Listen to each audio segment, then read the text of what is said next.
This is Alexa Linton, and you're listening to the Whole Horse Podcast. We're now in season 6. Thanks to all of you tuning in and sharing the podcast with your friends to keep the momentum going. This podcast is dedicated to all things horse and all things that uplift equine well-being and welfare.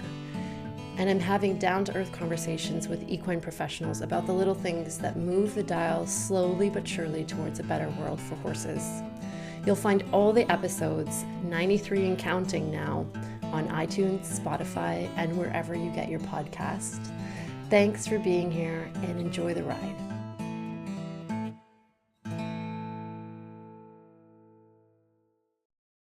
Hi, everyone, and welcome back to the Whole Horse Podcast.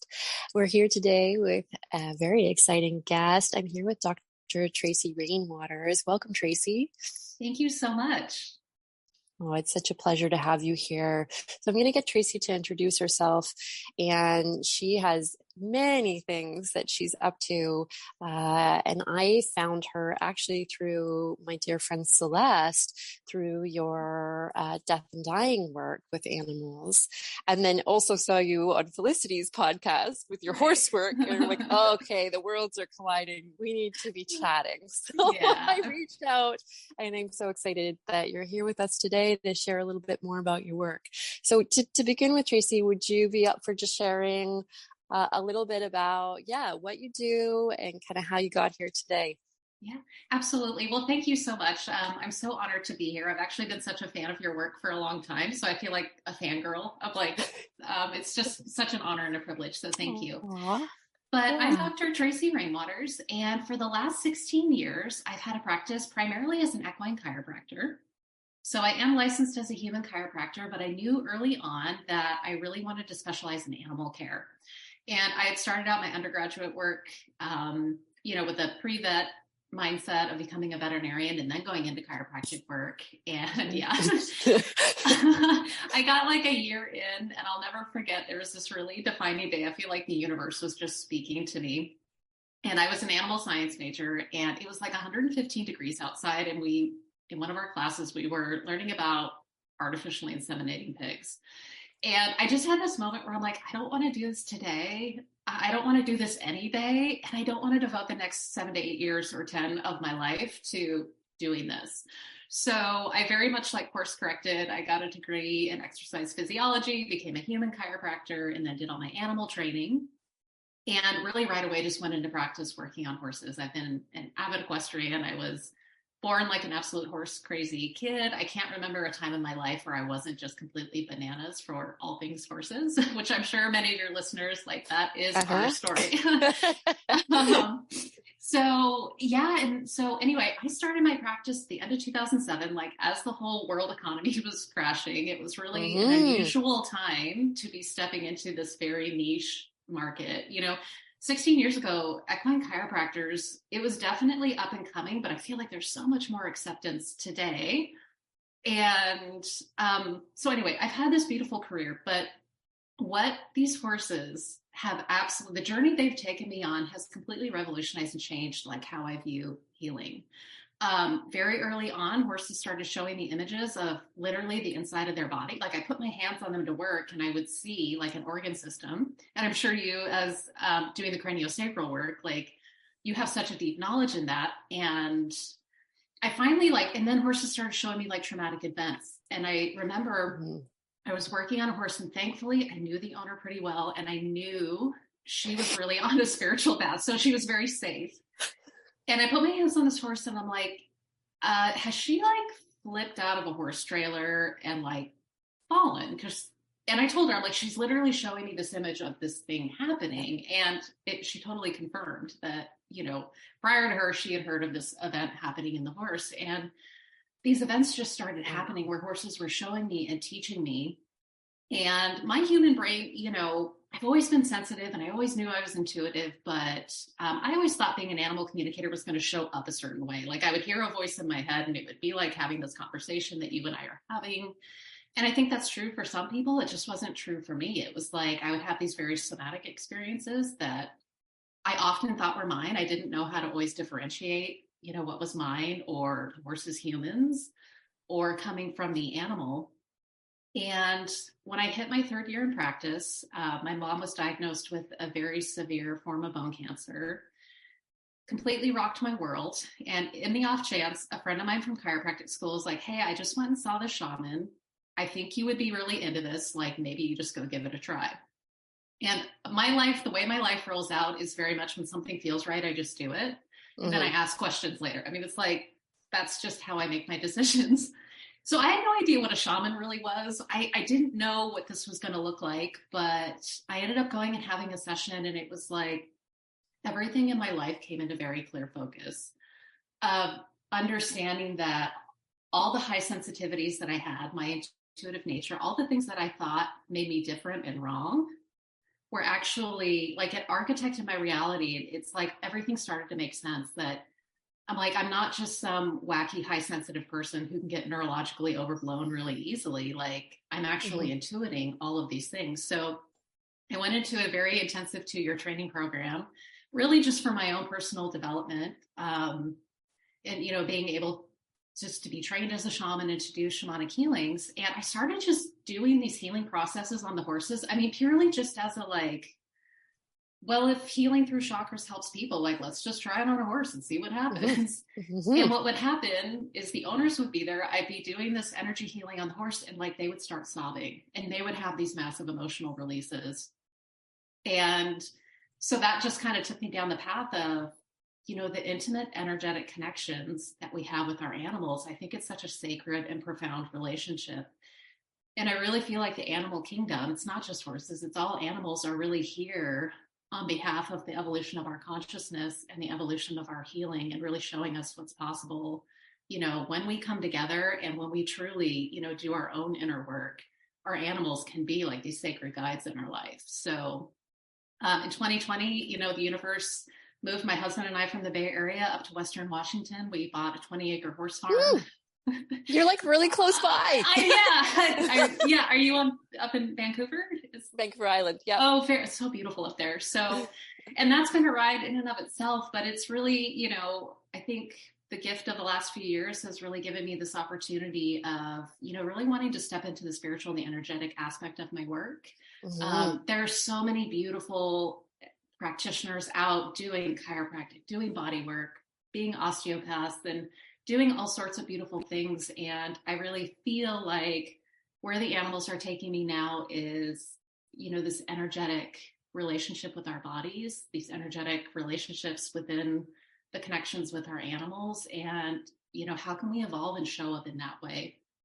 And I know we were chatting a little bit before we got on, but also I feel like in the last 18 months, so many animals are leaving their bodies. And I lost a very beloved horse of mine last year. And this experience, I feel like I say this is a little bit of a joke, but it's not a joke. It's like the universe has asked me to be a death doula, you know, for animals and really understanding what death is like for an animal and how we can support them and how we move through our grief. Because there's so much beauty in that if we can step into what that experience can actually be and not just get stuck in the grief of the loss. So Mm. I feel Oh, like that's a lot. beautiful. Now it's perfect. And my God, I just had like total goosebumps the entire time Yeah. you're talking. Oh, awesome. Mm-hmm, mm-hmm. So yeah, I resonate so deeply with your story. I feel So like it's a very parallel path to the one that I have taken. awesome. So it's just really neat to, yeah, sit down and actually have this conversation around that, and all the way through from, yeah, working very physically to feeling this sense of the energetic spiritual component really sort of Yeah. drawing and pulling and like, okay, this is the way. And then also, yeah, the death piece as well, the death and dying piece is, you know, has been a huge one in my work as well. And I have also seen, yeah, this last 18 months, like, wow, it's been Right. It's been something. expansive. Like something's Mm-hmm. happening. Yeah, Yeah. big time, big time. And also like I've seen, you know, really like, and maybe this is true for you as well. I'm sure it is this, you know, over my years of working with death and dying and transitions, it's really been, something to see all the different ways that we can kind of navigate that process. Yeah. Right. Absolutely. The spectrum of what that is, from absolutely traumatized and terrified and, closed and like all of those things, to expansive, sacred, beautiful, opening.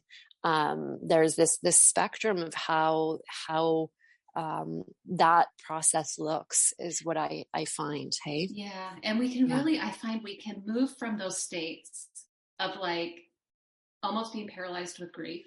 And I think there's shock too. I think, it's one thing, like I lost a mare that she was kind of a rescue to me. And she was that horse I took.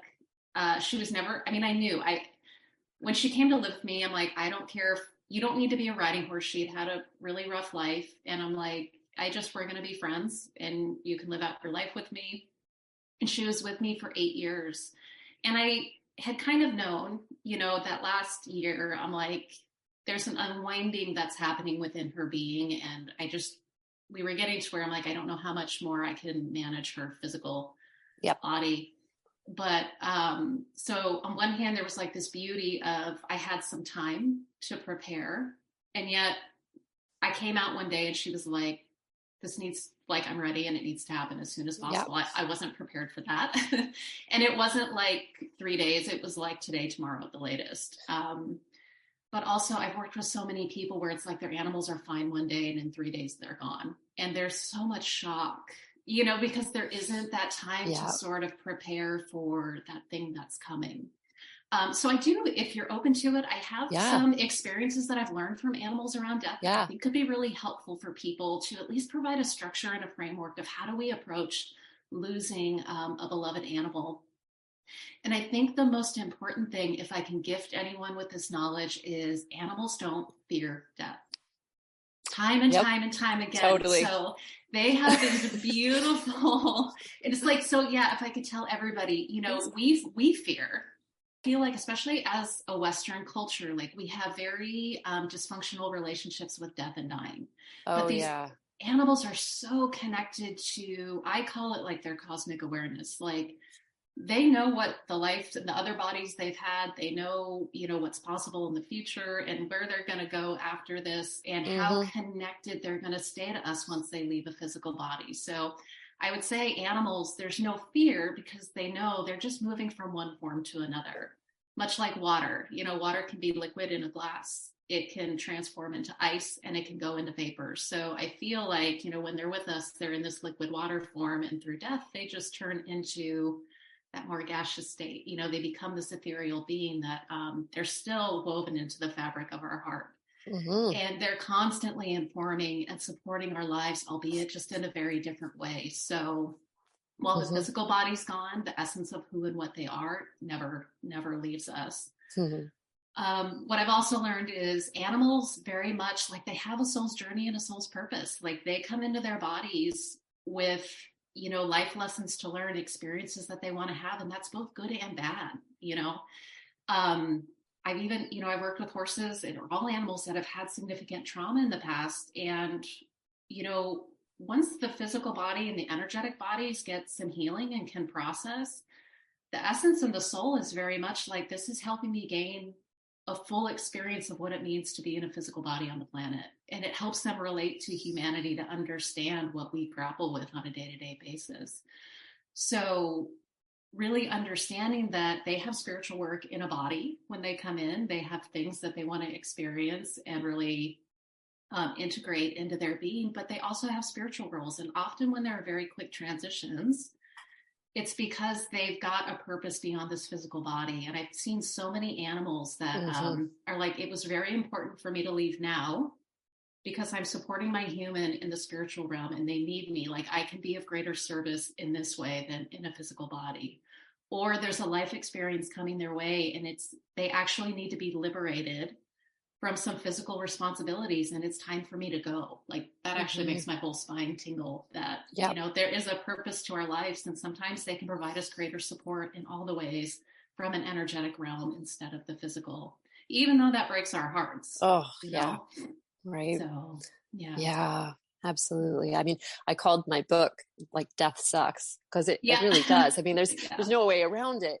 But in my book, it was like, okay, yeah, like these pieces, right? Like animals don't fear dying. There's never been an animal that I've worked on that there's been some that have grappled with certain parts of it and just wanted to know how the process was going to go. There's some that are like quite concerned about where they're going to be buried or how that's going to work.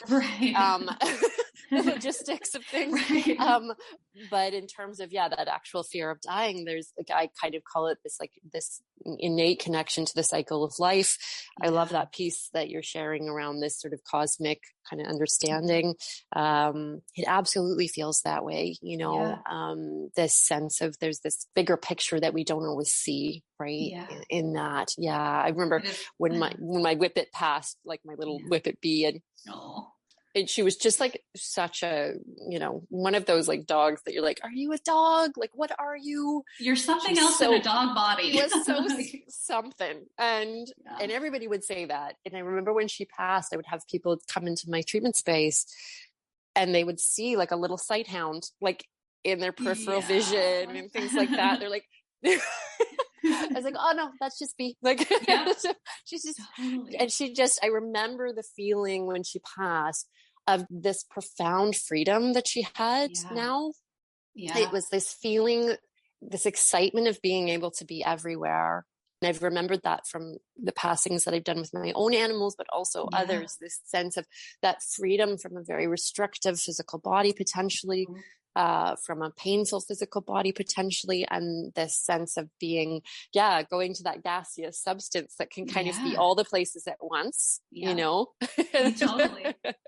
When I was, really early into starting my chiropractic career, I had an older horse who had been with me since high school, and just some really traumatic life stuff. My brother was in a really severe car accident and almost died. And this horse, I really say, like, he saved my life. Like, he kept me in my body and really was such a deep emotional support. And when it was time for him to go, same thing. He was big warm blood and was absolutely neuro and had melanomas and had gone blind. And, it was like, in so many ways he was thriving, and yet the experience of his life was very limited. And I'll never forget the experience of, he left his body so quickly that the vet didn't lay him down first, but it was like by the time his body touched the ground, his soul was liberated, and I could actually feel him running around the mountain, like energetically, like he was so free and so happy. And he would come to me in my dreams. This was before I really went on my shamanic path, and I could still feel him, even though I didn't feel like I don't have the practice that I have now. I could still feel him so intimately in my life, and I still feel connected to him. And my mare, last year, we buried her on our property, which was such a gift. And she continued, to work with me after her death, and really showed me how she was actually, infusing into the earth, and she was becoming like a healing guide. And the importance of having people come to heal and grieve on our property, like that was part of her gift. And that just, still blows my mind and absolutely just pulls my heart wide open, because I think we put animals in a box a little bit, of thinking of what they are and what they're capable of is limited through our human awareness. And I really, man, if I've learned anything, it's we have so much to learn from them. And we, I don't mean this in a derogatory sense, but I often feel like, oh, I'm the lesser being. Like, like you guys really are the spiritual masters. And when I can just accept that as truth, like, man, my world just gets blown wide open in the most beautiful, beautiful of ways. Oh, that's amazing. Yeah. I remember working with one horse, and he was young, like he was 10, I think. And he had extreme pain in his feet and his legs. Like he had a lot going on. And so obviously super hard decision to make. And like for anybody out there having to make that kind of call for like a younger horse, it's so very challenging and complicated. But I remember him coming into the session, and he was very specific about everything he needed. And thankfully he had a human that was like really on board with his, how he wanted to go down, right? Literally. And was open to, I tried all these things. She'd thrown everything at him that she possibly could. And it was like he was still sore. And it was very, very clear. He was very clear. This is my time. This is what, and he knew, he was like, this is the place I want to be buried, because for this reason and this reason, he wanted to be a protector of the herd. There was a spot on a hill. He wanted to be on top of that spot, buried in a certain orientation. It was very, very specific, with certain, of course, certain things buried with him. He had to go through this whole process of sort of piecing out, like, okay, he wants this and the, you know, a little like, bit of an Easter egg hunt. Like, oh my gosh, okay, this crystal and this flower, and like, at least it was specific. Very specific. And they are like that. I remember one dog, and she was like, I need to be buried in this particular pink blanket. You know, it was very, very specific for her.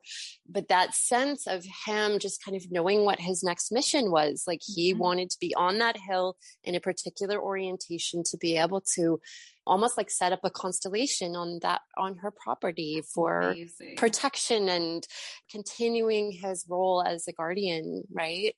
Incredible. And it was like, so beautiful. Oh, it was so beautiful. And I just like, I think of him sometimes because that sense of how clear he was about what he needed, you know, when we can really tune in. And that can be hard because we, you know, it's so stressful to think about death. And we often step out of that neutrality, right? Of 100%. I was going to ask you, like, to your clients, like, I feel like there's such like this push pull, and I feel like people, like, you actually know in your heart, like, the right thing. And I think our human mind and our desire to make sure we've done everything we could possibly do. And I wish I could liberate people from that a little bit, because sometimes doing everything you can possibly do is getting still within your heart and listening there. It's not throwing every medical treatment at them, trying to prolong life, you know, but really listening to, like, what is in the best and highest good of everybody here, and what is the most honoring thing for their soul. And I feel like so much of this work is just like the humans know, and sometimes it's just giving them the support around that is the piece that's needed. Well, I think it's the guilt, you know, honestly, I think it's the guilt that haunts 100%. us, right? It's that, like, what if I pulled the plug too soon? What if I made the wrong choice and they were meant to stay? That I think is the piece, right? If I really got down to brass tacks around, you know, like what people come to me concerned around, right? Because it's very weird to kind of play God, right? I've talked about this a bit before, but that responsibility for another life. It's big. It can be heavy. It can be really, really heavy. Oh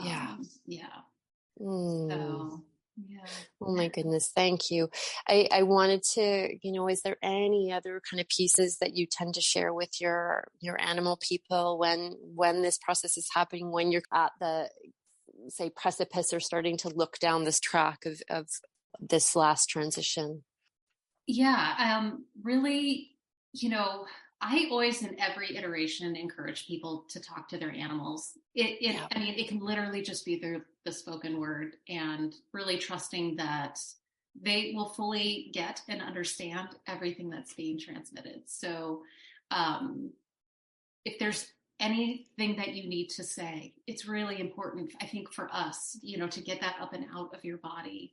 Have those sacred moments together. You know, I think sacred space within our own being and with our animals is so important, to really honor the relationship. And if you're feeling guilt and grief, it's like having this really cathartic relationship, like, have that conversation. Like, if you feel like you need to apologize and, like, I'm so sorry, I'm not sure if there's more, you know, so much of our healing is just getting that up and out of our body and giving it a voice and not holding it within. And also, I always tell people, and I believe this to the absolute core of my being, grief is proof of love. It's not meant to, I think it's meant to transform us. I don't think it's meant to destroy us. So the tears are important. I think it's important for us to cry. Like, we should go through a grief process. Where it becomes problematic is when we get stuck in grief and can't navigate our way out. And I really feel like grief is not meant to be a singular experience. It's not meant to be, we suffer in silence. You know, grief, it's a shared transformative experience for everybody. So finding supportive people that you can talk about. I'm really big on creating altars for your animals, like create a very sacred space in your home where Mm-hmm. if you put a piece of their tail or their picture or put some crystals as a way of really honoring what they've given in your life, that it allows the grief a place to go. It allows that honoring and that reverence. Like energy is meant to flow. It's not meant to become stagnant. So we can then have a relationship with how we feel. We can have this active every day. We can go touch their picture or just even just saying, I love you and I appreciate all that you were and all that you are. It's a way to keep those energies and those emotions moving so we don't just become stuck and trapped in this all consuming sense of, I don't know what to do now. Now that this being is Yep. no longer in a physical body. So really, for me, it's helped to really, again, reframe grief is it's not this thing to be suffered through. It's all this love that exists. It needs a flowing, it needs a heart opening. This love needs a way to express itself. And it's not meant to be trapped inside of our body. So in these grief processes, I feel like it's a great time to reach out to loved ones in your life and just express the love that you have. Having gratitude for the home that you live in, the earth, the other animals that you share your life with. These are all really sacred acts that can help us, be in our grief state.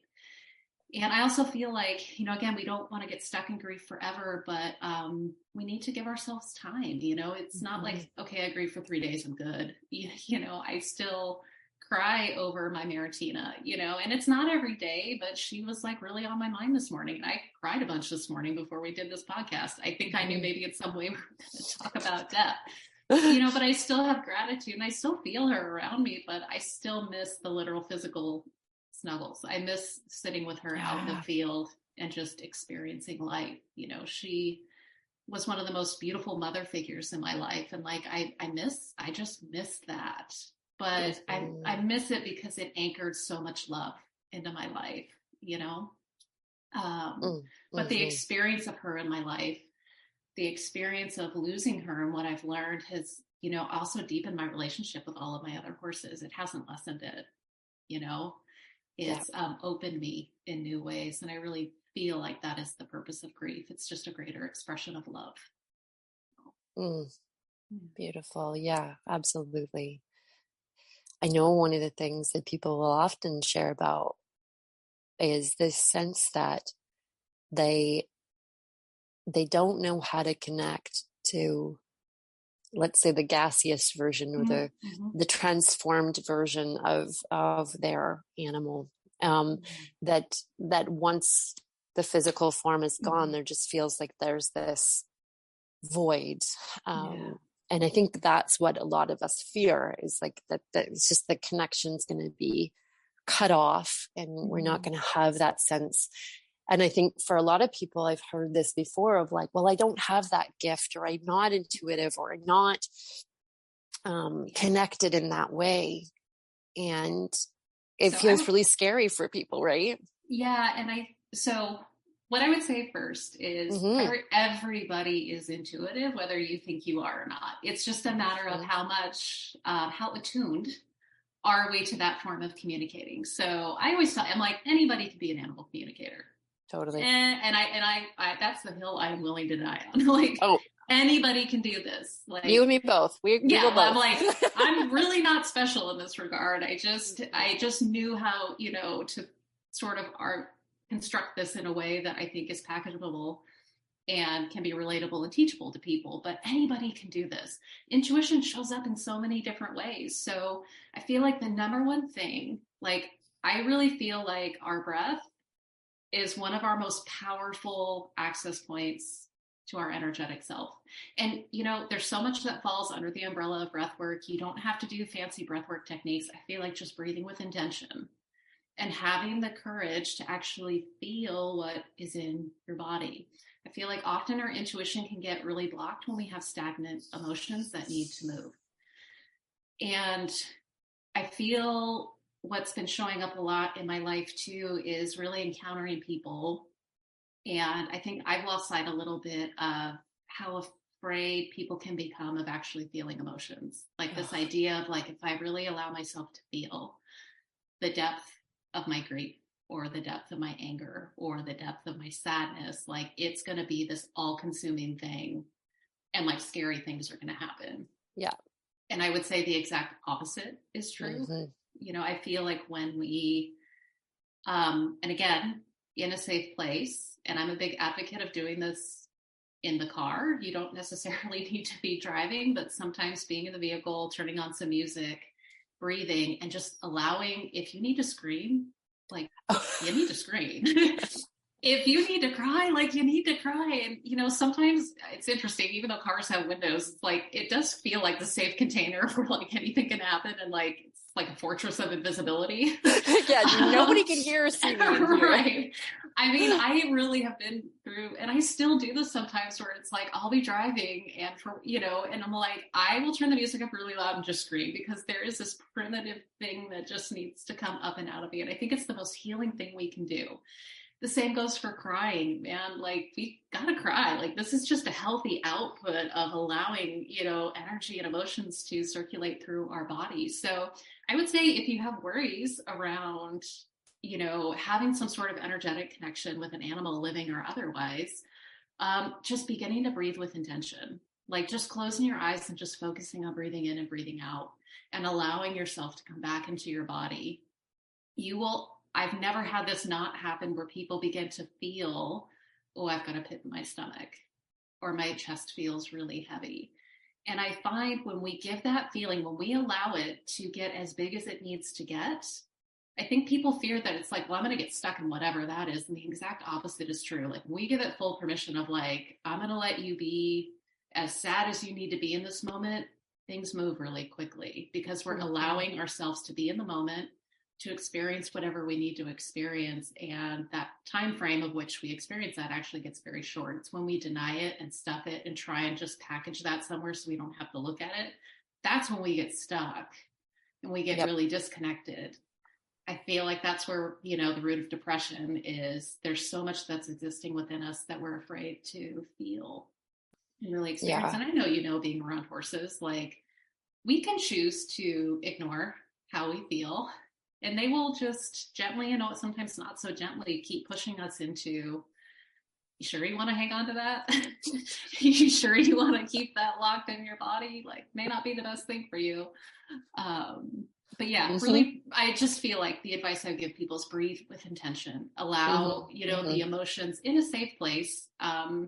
Because man, I can tell you, I have done it wrong a lot, and it has resulted in me on more than one occasion, standing in line at Pete's Coffee, doing the silent sob of like, oh my God, there's all these emotions that need to come out, and now is not the convenient time. And yet I can't stop this from happening. So that's happened twice in my life, and I just don't recommend. So, again, just having a very conscious relationship with how we feel. I think, again, it keeps energy moving in our body and allows us to access those subtle forms of communication that I think are there. And often it's just when I connect with an animal, especially one that's passed on, like it's often just a feeling, like I can feel them. It's not like the God voice in my head or I've seen these extreme images. It's just like this heart opening of like, oh, I feel this warmth and I feel your presence around me. And that is such a gift. Yeah, I love that you highlighted that piece because I think a lot of people are expecting like like it should be this like this thing, like it's gonna be like this perfect visual or these words in your ear from exactly what your horse's voice would have sounded like. It doesn't, very rarely will show up in that way. I mean, for some people maybe, but mostly it's like I am mainly kinesthetic in my intuition, and that shows up like as a feeling. It's like, oh, this feels good. Like, oh, that like, oh, I feel like, it's literally just a felt sense in our body, which oftentimes we don't equate with intuition because it's just something that's happening for us all the time. Like if you go, oh, I just feel like my horse like needs a little change up in their feet, or I feel like the saddle's not quite fitting right, or, I mean, to me, it always feels like it's like this whisper. Yep. And it's, as I've learned to identify that, it's like, oh, when I can take my attention and like kind of go to that, then it's like these packages of information that continue to unfold. But Yeah, I feel like everybody, even, when I was a full-time equine chiropractor, I felt like it was just confirming. I'm like, you guys know your horse better than anybody. Like, you're Totally. getting so much more information than you think you are. And I think some of the angst comes from, as owners, they feel one thing, but the trainer's saying something else. And it's that, not feeling like they can honor how they feel or what is the right thing to do. Like, that's where I think some of the blocks happen, because we start to Mm. deny our own wisdom. So, Hmm. yeah. Yeah, and then the horses start reacting to that because they Right. really don't tend to like that feel. Just go with the You feeling, you hear, I know you hear me. And then they have to scream at us, and it's never fun when Yeah. they have to get that big. So, No, for sure, for sure. I think that's just yeah. such a good way of thinking about it. Yeah. So all of you out there listening, yeah, it's really about quieting, getting connected to your breath, as Tracy was sharing, and like, yeah, being courageous with your feelings, Yeah. because they have so much information. They're not a bad thing. It's like Yeah. there's so much good information there, Yeah. and so much connection there, and that's where the Mhm. heart Yeah. is hanging out as well. Those heart feelings. So, yeah, it's really beautiful. Thank you. Yeah. Mm. I had an experience. I have a 3-year-old filly, and I bought her as a foal, and she's incredible, but she's just requires me to show up in a very clear, very grounded way. And I'm not riding her yet, but I was working with her on the ground, and she kept spooking like at one end of our arena. And this has been going on for like a month. And she wasn't like fully exploding or doing anything bad, but I started to notice every time she'd get by this corner where she would spook, I would feel this flutter, like in my third chakra up to my heart. And I was like, God, that's weird. So I'm like, she's not doing anything super. I mean, I could tell she's like a little worried, but I'm like, why am I feeling this sensation in my body? So again, like we were talking about, I was like, well, I'm going to breathe, and I'm going to keep working her, and I'm going to give whatever this feeling is permission to be as big as it needs to be. Like, and I'm just going to hang with this. And it happened very quickly. And I did start crying. And it was weird. It wasn't attached to like anger or fear. It was just like I saw this constellated energy, and it actually looked like a galaxy come up out of my body. And I cried. And I didn't cry for very long, but it was enough that like I had to stop her, and she stopped and started processing and yawning, and she had this full release as I'm just standing there crying. Mm. And she's never spooked in that corner again. Like there was Amazing. something stuck in me that when she felt a little unsafe in her environment, it's like, well, you're not totally congruent in your body, and there's something there that needs to move. Yeah. um, and it was such an elegant example of nothing dramatic or traumatic happened. Like I wasn't consumed with tears, I wasn't consumed Yeah. with grief. I just gave it some breath and some life, and it moved so elegantly. And my horse also physically transformed. Her confidence in us and what we can do radically transformed. And I feel like this is available to everybody. Like this isn't a Mm. special me thing. This is when we breathe and get curious about what's existing inside of our body, I think really magical things can happen. And I feel like healing can be that elegant and easy. And I think we sometimes make it a little harder than it needs to be.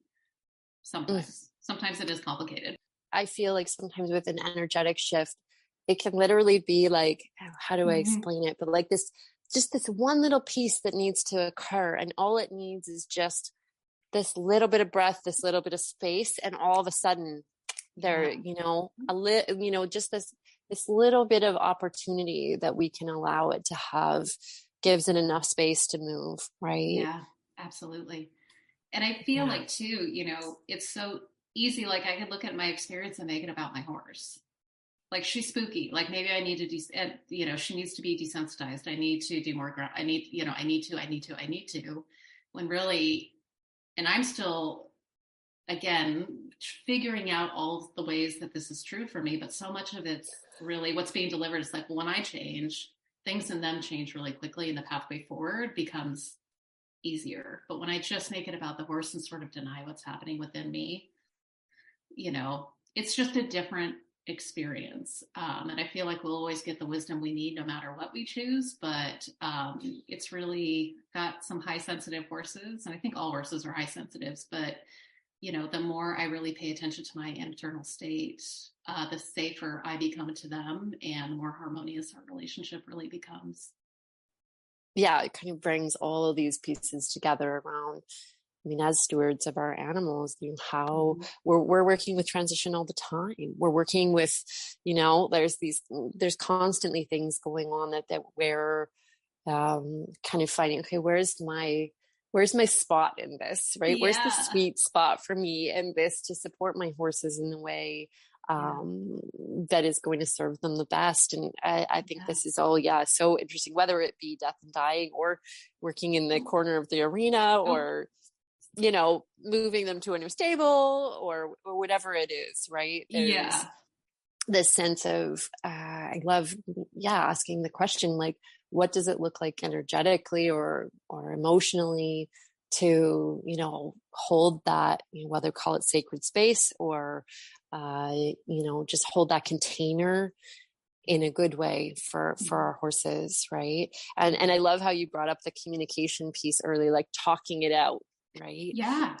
Because I think so often, say we're moving barns, and we tell everybody else that we're moving barns, but we don't have a conversation with our horse about it. Well, it is such a simple thing. I even tell people with their animals at home, like if you're going out of town, tell them where you're going, tell them the day you're leaving, tell them when you're coming back. Animals understand time. Like they'll get it. You can even tell them I'm going to be gone this many nights. And you can just mentally check in with them too, of just hold their image in your mind and just say, hey, everything's great. Can't wait to see you in a few days. Like their experience of us being gone will be so much better. And if you're going to move barns, maybe give them a heads up. Give them the opportunity to say goodbye to their friends. Yeah, absolutely. Or even, taking it a step back, give them an opportunity to choose which barn they go to, right? Yeah. There's, sit with them for a while before you make a choice and go, okay, I'd love to make a choice that's actually best for both you and I moving forward in our partnership, and really sit with them and just say, what would you like in a barn, and see kind of what feelings comes through for you. Right. Yeah. I also feel like, the way, like we wean young animals. This isn't just, I think first across the board, we do it too young. Like I wish if anyone breeds animals and is listening to this, like giving them a little more time and prepping these young animals. Often I find if the mothers are really experienced with the animal of like having babies and them going somewhere else, like they will, I think when they have enough awareness and they do have grief around it, like they will prepare their young to transition. But my goodness, giving them a little bit of a choice over is now a good time, or, you're going to get to be with your mom for 6 months. So we're in about 4 weeks, you're going to start transitioning into doing life on your own. Like just a little bit of prep work makes such a difference. It'd be like us being ripped out of a relationship and it's like, you can never see your significant other ever again. It's traumatic. Where if there's like preparation and a conversation, just a little bit of time makes all the difference. And just affording our animals that level of sentience that like they can have a say in how their life rolls out. And us just being connected to like, they do have feelings around these things, and it's very easy to honor them when we know that that's something we need to do. Yeah. And I've talked in previous podcasts about how weaning is one of the biggest traumas in many of the horses that I work with. It's just because of this, right? And this sense of, is your horse being, that little foal being prepared? Are they getting enough time? What's that preparation looking like? This sets them up for success. At the end of the day, it serves everyone, because this is a horse that is going to be more securely attached, more able to learn, more adaptable, more safe feeling, better 100%. With like, all the things. Having faith in humans, as they step into relationship with us, like these are all things I think we really want. Like they're important. They're absolutely important. And And I really love this conversation because that's so funny that like, even who I'm adamant, like, just wean your horses later, just, and I've never really stopped and gone, talk to your foal and mare about the separation. I like that literally hasn't crossed my mind in the same way because I don't often work in that pocket with a mare and foal and what that would look like. But it's just, this is like, aha, like light bulbs. And I've done a lot of work through our neighboring farm is an animal sanctuary, and they're just like the most lovely people.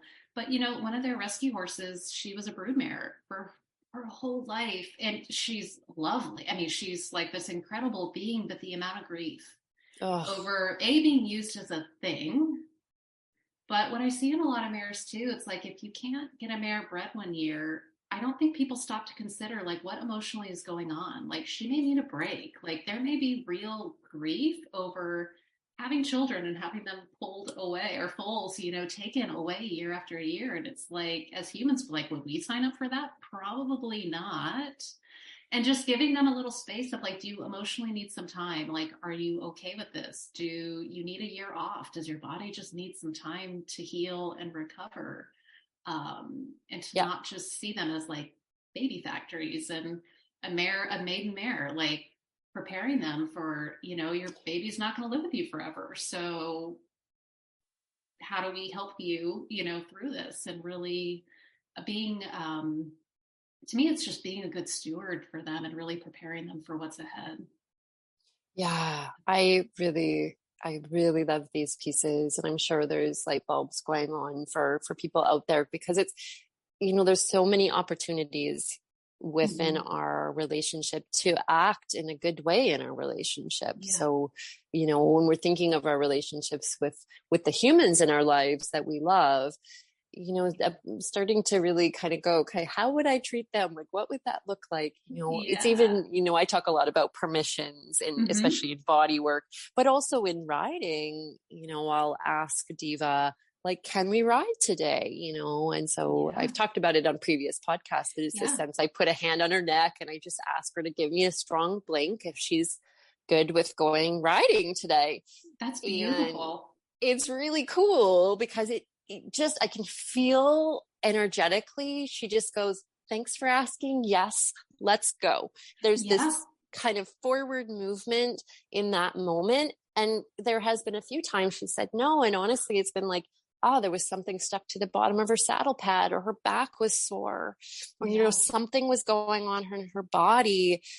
It was a super valid reason, like why we were not going riding today, why something else needed to occur. Yeah. I think that's such a powerful act. And it's something, once we moved onto our property it's been a little over 2 years. So, our horses live at home with us, and, stepping out of training barns and boarding situations where I can have complete freedom, to be however I need or want to be with the horses. And like, I'll be the first to admit, man, it's kind of a hard ego thing when you ask your horse, like, are you okay being ridden today? And they say no. And really having to fight the urge of, well, I wanted to do X, Y, and Z today, and I know I can make it happen, but to really honor that they're saying no. And one of the most powerful things I can do is to honor that no, because tomorrow's probably going to be a giant yes. If I listen to the no today, tomorrow's probably going to be a great day. And I would imagine for a lot of people, and for me, it's like there's been a lot to unpack in my ego structure around when my horses give me a no, and what to do with that. I think that's a very normal thing as we sort of rehabilitate as equestrians, how we engage with our horses. Yeah, over the years really struck me so strongly that you got to go slow to go fast, right? This sense of those baby steps, taking it back to, my horse said no. What does that mean? What does this look like now? And course correcting in that moment. Yeah. The trust that's built, the safety that's built, the love that's built, the honor that's built into that relationship through those, the building of those moments and taking the time it's like exponential what happens in our relationships from that point is what I'm Yeah, finding, right? totally. Yeah. I mean, Mm, I found that it only actually deepens the bond and the harmony and the connection. Um, and yeah, I feel like it's been one of the most beautiful journeys of having a very co-creative relationship with them, meaning it's not just my agenda of I want to go do these things. It's really, you know, because like I don't feel great every day. Like every day, I don't want to go out and do all the things. And I'm like, well, why would they be any different? Like they deserve if their body doesn't feel good one day. I'm like, well, yeah, I actually don't want to force you, to use your body in a way that doesn't feel good. Um, mm, yeah, yeah, yeah. I can promise everyone it's a worthwhile transition to make. It's yeah, just, I love that co-creative yeah, was what you shared there, that word. And mm-hmm. yeah, that sense of, when I'm going out to your horses, how different is it to go, okay, today we saddle up, go in the ring, build the skills, have the agenda. Right, And we do that 6 days a week, no matter what. right. Regardless of we feel, even if I don't feel good about this, Regardless of it's it. like the program. Is Yeah, the program, right? As opposed to, okay, go out, take some time in the paddock, share some breath, share some sacred space, and see what kind of wants to unfold in this moment. yeah, totally, Right. totally, yeah. And I think for a lot of people, it's like, oh, well, like we'll never get anywhere with that. And I like, I've actually found I it's found not that the truth. I 100% agreement. I found the exact opposite to be true Yeah. because my gelding that I have, he came to me from Germany as a 3-year-old, and man, that horse had such an intense internal direction. Like if he didn't understand, or if he was overwhelmed, or if it was Yeah. just a no, man, that horse would suck everything inside of himself, and then he'd explode. So it's been a very delicate dance of knowing how to help him through this sort of dorsal vagal polyvagal Oh, state. yeah. I was going to And say, like, yeah, like when I actually need you to move no matter what, because your body's preparing to die and we're not going to do that. yeah, Um, collapse is not great. no, that's not really how we need to do the things. But also, honoring like, then as when I ask him to come out of that though, when he says no, like there are times when I need to really honor that because that's what builds his Yeah. trust in me. And then he'll give me everything he has when he can. And now I'm finding those moments of him going internal are so incredibly few and far between. But I think had I pushed and demanded, he would be the horse that's like chronically behind the leg, who's like a little lazy and a little spooky. You need the giant spurs, like you would need all of those things. And the reality is he's such a highly sensitive horse that when we have this engaged relationship of there's a conversation that's constantly happening, he's really happy to be in his body and play. Mm, um but yeah. Yeah, exactly. And most horses, if they're getting enough movement in the rest of their life, they don't need this huge amount of training. no, I mean, it's They're good. been a mind-blowing thing of like sometimes 20 minutes is Totally. so powerful. Yeah. And their fitness can stay. I mean, it's like all the things can stay, and they're mentally happy about the work when they're not being drilled for an hour every Yeah. day, Yeah. and ad nauseum. So Oh, yeah, yeah. Bigger conversation right there. And yeah, I had wanted to ask you about spine stuff, but we did yeah, not get there today. So yeah, we'll have to yeah. plan another Absolutely, chat down the road here. Really appreciate our conversation today, Tracy. It's absolutely. been It's been so amazing. wonderful. Thank you. Hmm. Thank you. Thank you.